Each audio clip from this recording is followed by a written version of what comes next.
For decades, the people of Palestine have been subjected to a systematic campaign of oppression, occupation, violence, and displacement at the hands of the Zionist colonial settlement on their land.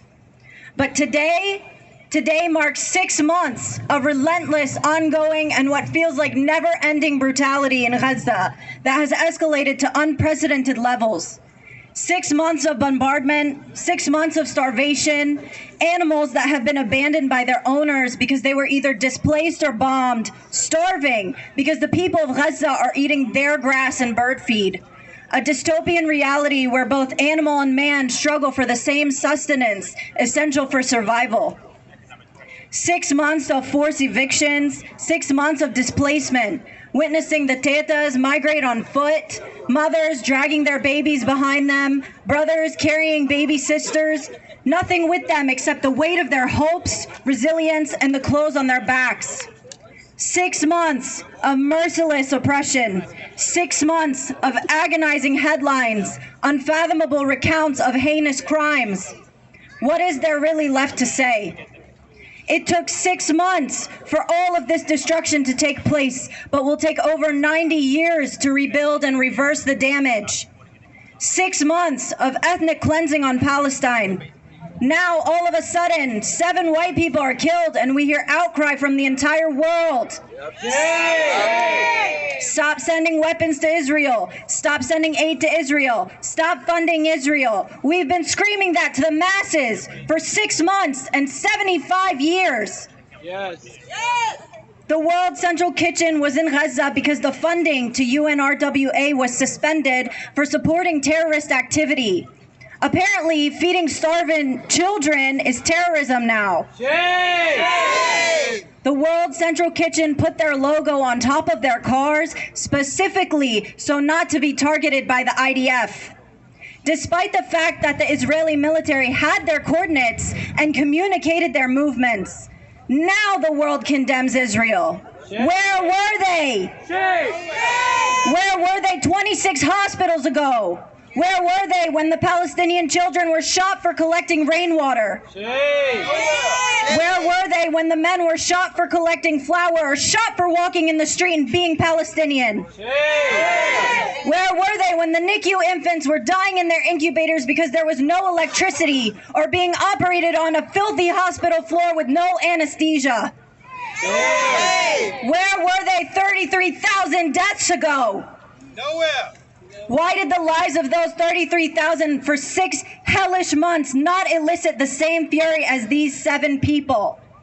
For 6 months we have been telling them, Israel does not discriminate. That includes the Europeans too. And why is that? Because Israel isn't fighting a war with Hamas. They are trying to be rid of Palestinians, and you can't be rid of Palestine if the white people are feeding them, providing them with the energy to throw rocks at tanks. For 6 months, I have experienced 4 of the 5 stages of grief on repeat. Denial, anger, bargaining, depression on repeat. Denial. How can this be real? All of this destruction for a baseless lie. This can't be real. There's no way this is happening. Anger. Angry that the whole world is watching and no one who can do anything about it is doing anything about it.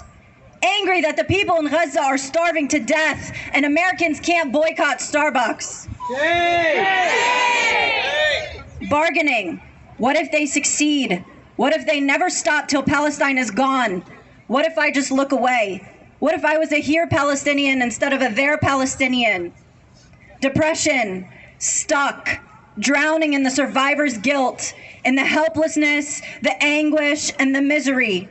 I'm stuck having to fight through these stages of grief because I refuse to reach acceptance. With every odd stacked against them, the Palestinians, their diaspora, their supporters display unremarkable resilience and unwavering determination. We refuse to be silenced, we refuse to be erased, and we refuse to concede our dignity. We refuse to surrender our rights.